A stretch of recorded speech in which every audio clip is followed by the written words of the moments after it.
to our esteemed members of Woodlands Conference Youth Ministries and all our viewers that are watching us on this telecast. Would like to welcome you to our first semester video report, in which we are going to highlight the events that we have had as Woodlands Conference Youth Ministries in the year 2020. So this semester report is going to highlight programs that we've had from the month of January all the way up to the month of June in this year. So this program covers both programs conducted before and during the COVID-19 pandemic. The Youth Ministries in the Seventh-day Adventist Church exists for a mission, which is to lead young people into a saving relationship with Jesus Christ and to help them embrace his call for discipleship.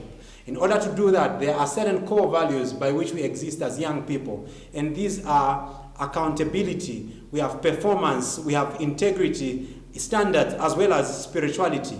To present this video report, my name is Twambo Milunga, and I'm privileged to currently be serving as Youth Secretary for Woodlands Conference Youth Ministries. Here with me, I have two beautiful friends who I'm going to allow to also introduce themselves, beginning with the person on my right-hand side. Hello viewers, my name is Gary Ngenda, and I'm representing the Senior Youth Ministries. Thank you very much. And on my left-hand side, I'll also allow her to introduce herself. Hello everyone, my name is Susie Thomas and I'm presenting the Junior Youth Ministries. Thank you very much. So a blend of both the young and junior youth ministries is what creates what we call the youth ministries in totality in the Seventh-day Adventist Church. Now in this video report, I'll allow Gary to first of all take us through the first two programs that we had in the year 2020. Thank you very much, Brother Twambo. The first event that took place was the Youth Rally, which took place on the 25th of January 2020. We had two participants in this category. We had the ambassadors and the young adults that participated. The overall objective of this rally was, number one, to nurture spiritual growth amongst the youth in our conference. And number two was to provide a platform for the young people in our conference to network amongst themselves. The second activity was a senior youth leadership training. It took place on the 6th to the 8th of March of 2020 at King's Palace Academy, where we saw 350 senior youths that participated in that activity. The overall objective of that activity was to prepare senior youths for the senior youth leadership investiture, so as they can also act as trainer of trainers after they have been invested. And those were the two major activities that took place, Brother Twambo. Thank you very much. Now the month of March in the life of every Adventist youth world over is a very special month, because there's one program that we celebrate world over, which we call Global Youth Day.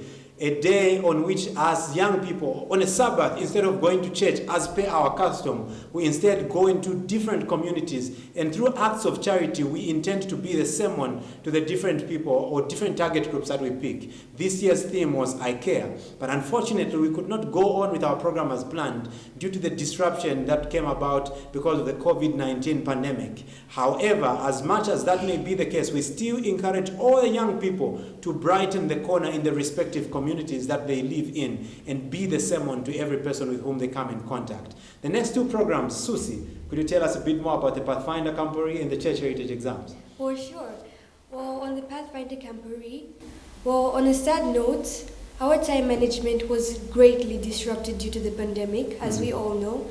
Among the activities, the Pathfinder Camporee was cancelled due to health risks. This therefore implies that we need not judge ourselves harshly, because there is still hope to build up the broken pieces for mission. And moving on to the Church Heritage, the conference successfully conducted Church Heritage exams in 6 different centers. This was done in preparation of forthcoming investiture ceremonies. Many thanks to those that turned up to the challenge, and congratulations to those that made it. To those that didn't make it, kindly prepare for the next one this July, and good luck. By God's grace, you'll definitely pass. Indeed, by God's grace, you will definitely pass. So the exams is taking place specifically on 26th of July. Make sure that you prepare by registering and finalizing your studies in readiness for the exam. The Youth Ministries in the Seventh-day Adventist Church has an aim that says to take the Advent message to all the world in our generation. Meaning one of the main reasons for which we exist is evangelism. I am glad to tell you that on evangelism we secured one big score that I would like Gary to be able to fill us in a little bit more. Sure, Brother Twambo. We had Chipapa Mission District, despite the COVID-19, that they overcame and successfully held their Youth Week of Prayer. We had 148 souls that were baptized and served for Christ. This was the major highlight, Brother Twambo, under the Chipapa Mission District, and we would like to give them a thumbs up for a good and job well done. Thank you very much. So the semester was ended on a very beautiful note. As Gary had mentioned earlier in the video, in March we had the training for senior youth leaders, which culminated into the Senior Youth Investor, the first ever of its kind under Woodlands Conference Youth Ministries. This event took place at Mulungushi International Conference Center on 20th of June, and we were graced by the presence of the Executive Secretary for the Southern Zambia Union Conference, Pastor or Dr. Vani Munyumbwe, who spoke at a sermon that was titled, "How Can This Be?" And in his discourse, the man of God encouraged all the senior youth leaders to partner with God in order to fulfill the purpose of God in their lives. God works in partnership with people. The question is why? Why does he choose to work with people? Acts of the Apostles, page 105. Strength to resist evil is best gained through aggressive service for the master. Young people, you want to live as an overcomer. You want to overcome the besetting sins that so easily entangle. Invest yourself in the service of the master. Victory and power to resist the enemy is gained only through aggressive service. If we become inactive in the church of God, we will be out of the church not long from here. So, keep on the firing line. Hallelujah, somebody.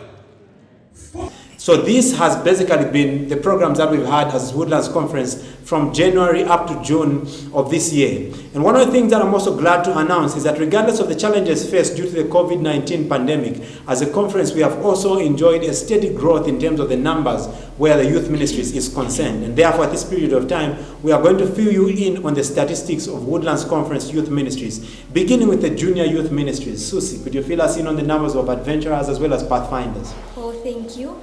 With the adventurer membership, we have 2,780, and for the Pathfinder membership, we have 3,512. Gary will fill us in on the numbers of ambassadors as well as the young adults. Thank you very much. The ambassadors stand at 2,103, while the young adults stand at 2,676. And two other entities which provide leadership for both the young or junior youth ministries, I beg your pardon, in the senior youth ministries, in being master guides as well as senior youth leaders.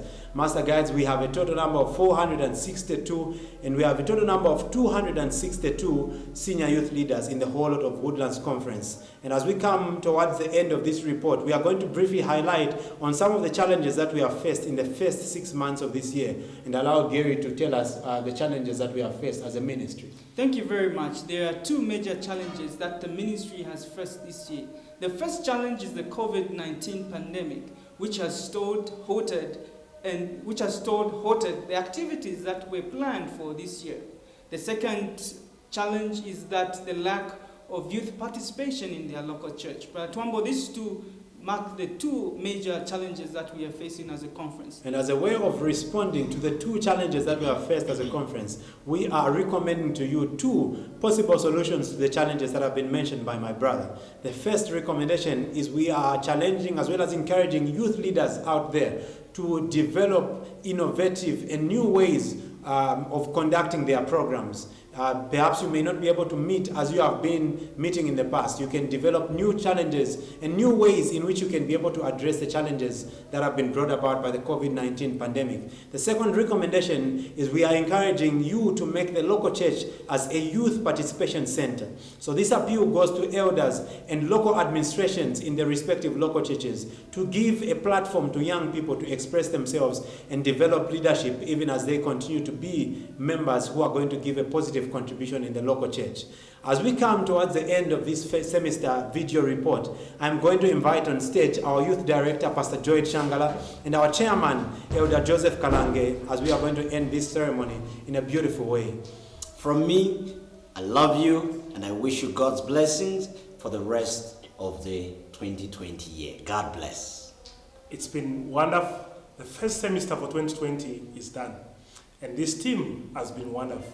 We thank you for the support and we look forward to work together in the last part of the year 2020. In ending this video report, we are going to end this the Woodlands Conference Youth Ministries way by telling you, God bless you, we love you, mwah. Our highest calling